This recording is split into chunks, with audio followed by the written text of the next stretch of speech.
1 week after college, I moved to New York City. My friends let me sleep on their couch, and I hunted for an advertising agency on Madison Avenue that would scoop me up as part of their creative team.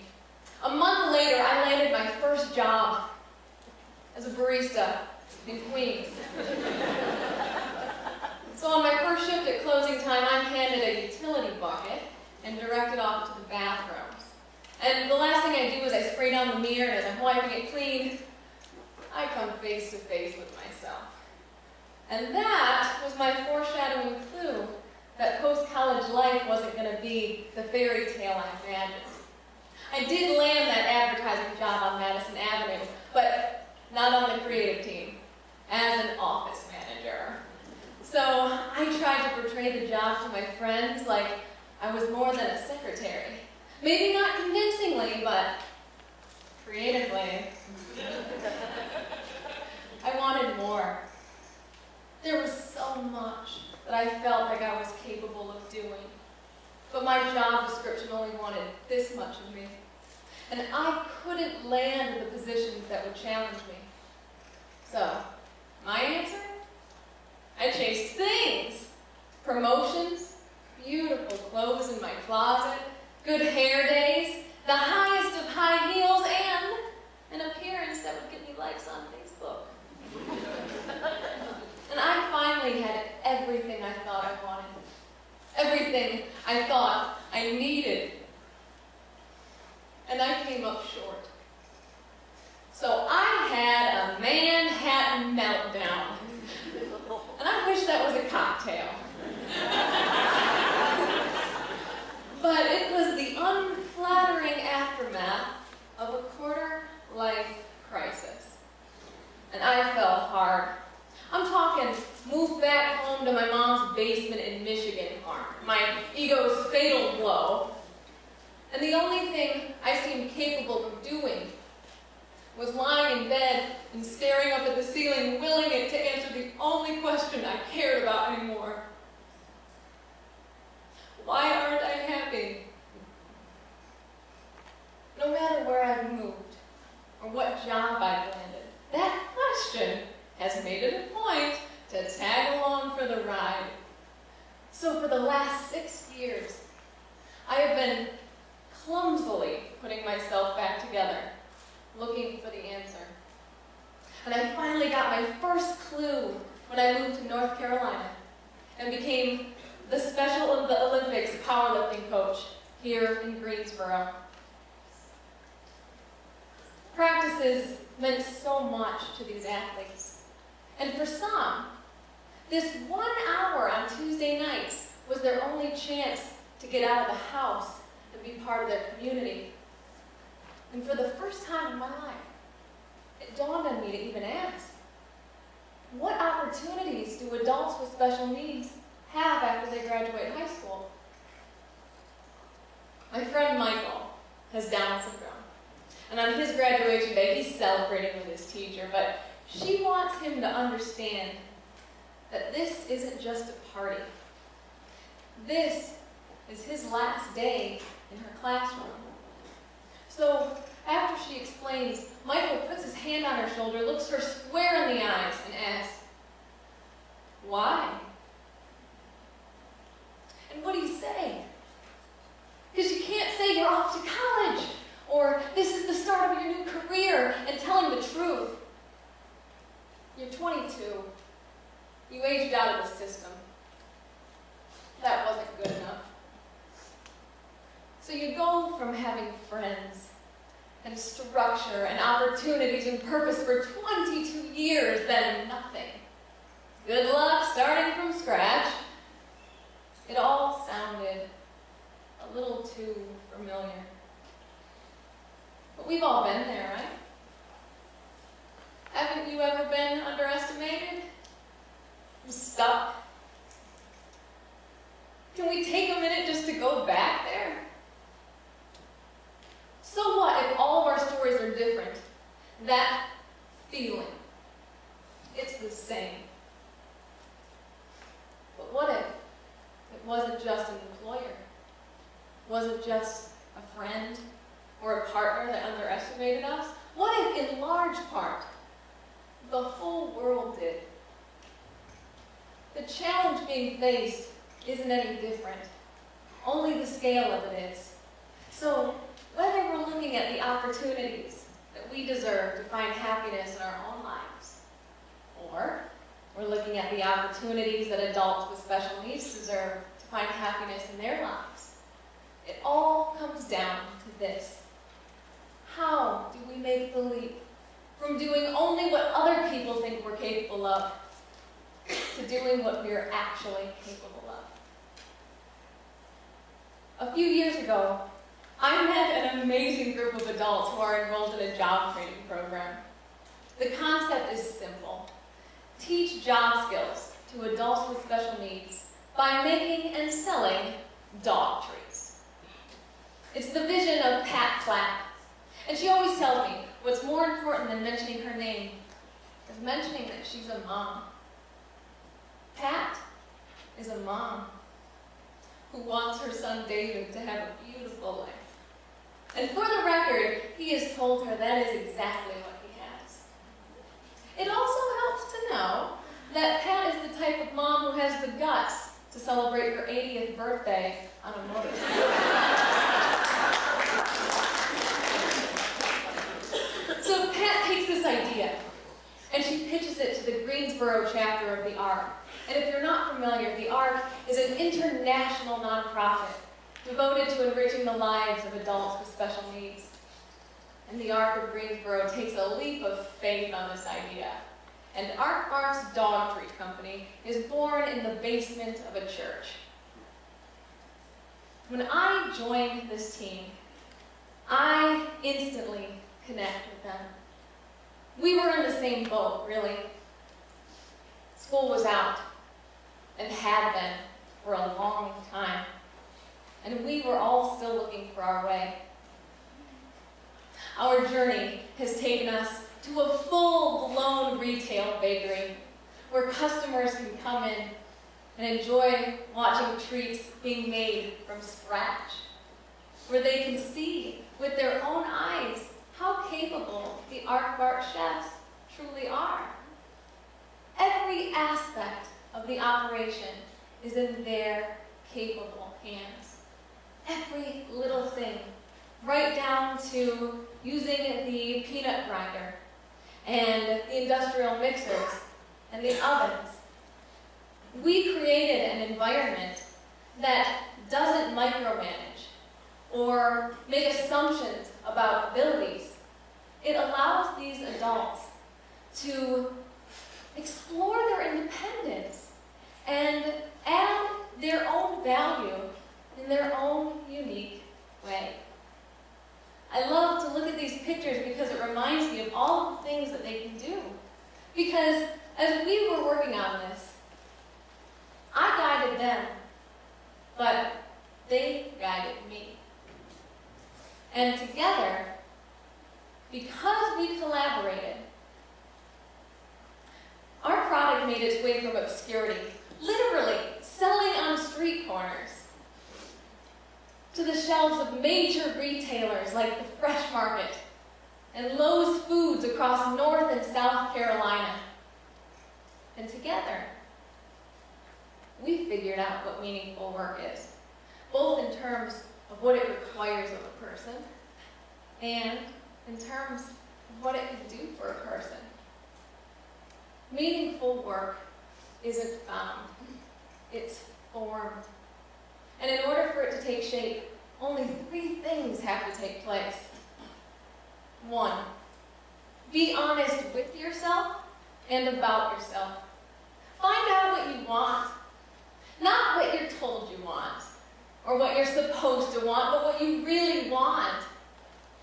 I found out the hard way that my dreams weren't really mine.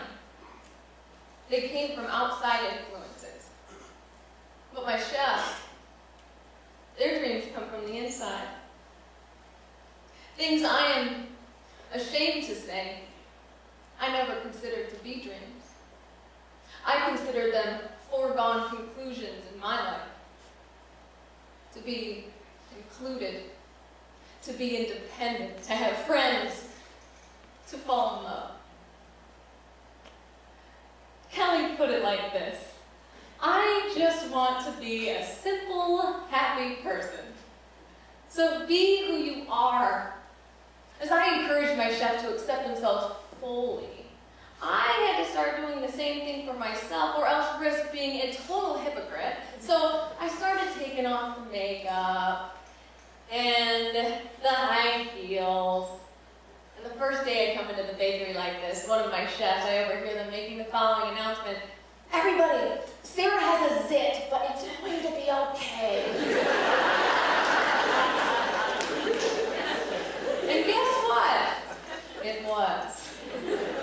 I want my chefs to unapologetically be themselves in hopes that the community will celebrate them for it. One of my best friends has a son with Down syndrome. And someone once asked her in shock, "You told your son that he has Down syndrome?" Her response? "Well, yeah, we own a mirror." Because if you hide something, that's a cue to be ashamed. But if you greet that same thing with candor, it can become a source of pride. That is what we built our company culture and our brand on. And that is why our chef's signatures are in every single one of our boxes, right under their promise to put love in their treats. And it's also why our logo is made up of 3 of our chef's proud faces. David, whose mother dreamt up our parks. Annie, our cover girl, who's here today, and who I'm sure will accommodate any autograph requests. And Michael, who asked his teacher why on graduation day. Instead of ignoring the elephant in the room, ride around on it like you're in a parade. Lisa is one of our chefs who's still having a struggling time with this. But it's because of that that I admire her efforts so much. When I first met Lisa, she was incredibly defensive and closed off.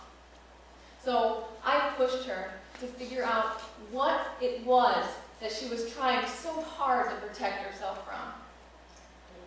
And it ends up, she's just scared of how people will react to her disability. And even though she's still trying to let go of that fear, it's less overwhelming, so it's becoming a lot easier to smile. A lot easier to be part of the group. A lot easier to be herself. And this beautiful young woman is coming into her own because she's finally starting to understand that she's enough. 2,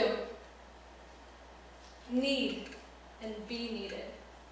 When I first started, I thought I was helping by doing everything for my chefs. They depended on me, and I have to admit, it felt good.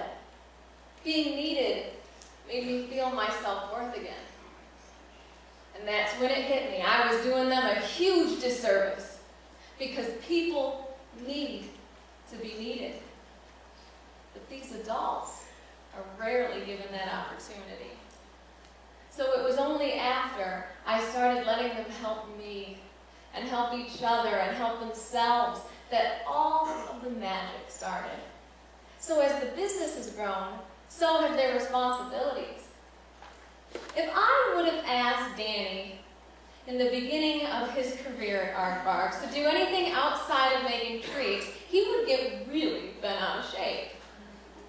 But as he was forced to step out of his comfort zone, he started to realize the independence that comes along with learning new skills.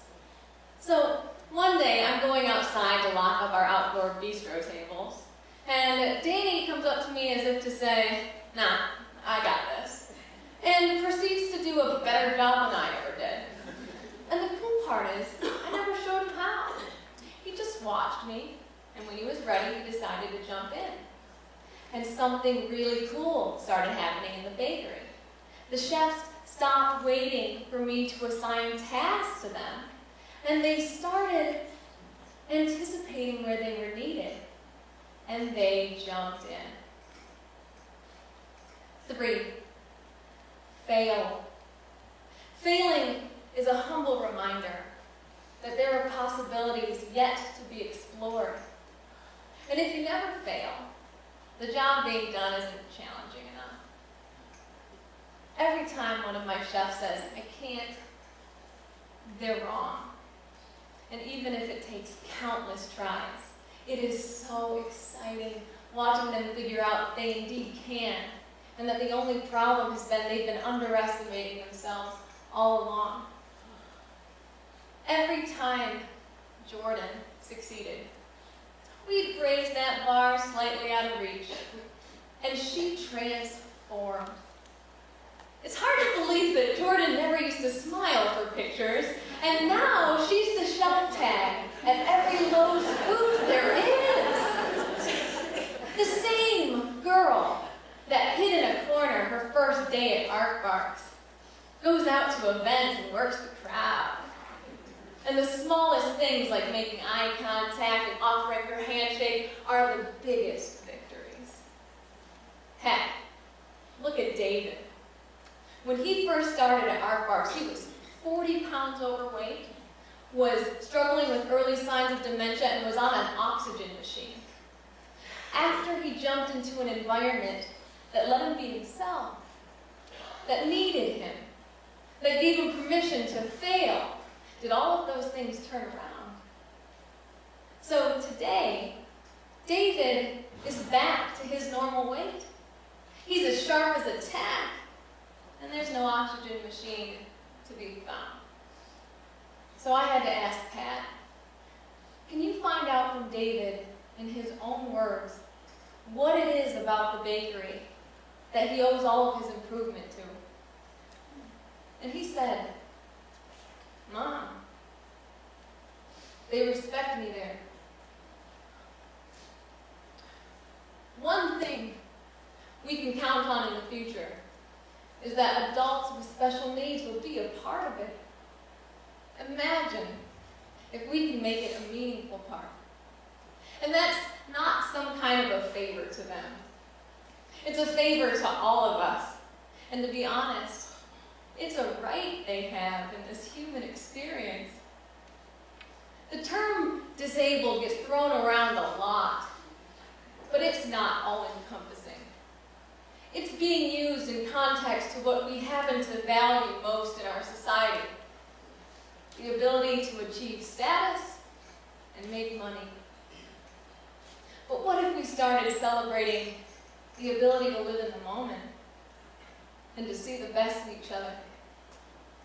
Who would be disabled then? I still lie in bed from time to time, staring up at the ceiling, willing it to answer my questions. But these days I ask, why am I so happy? And there's no doubt in my heart that it's because of the wisdom that these adults bring to my life. They taught me what dreams are worth chasing, and I will spend the rest of my life trying to repay them for that. Thank you.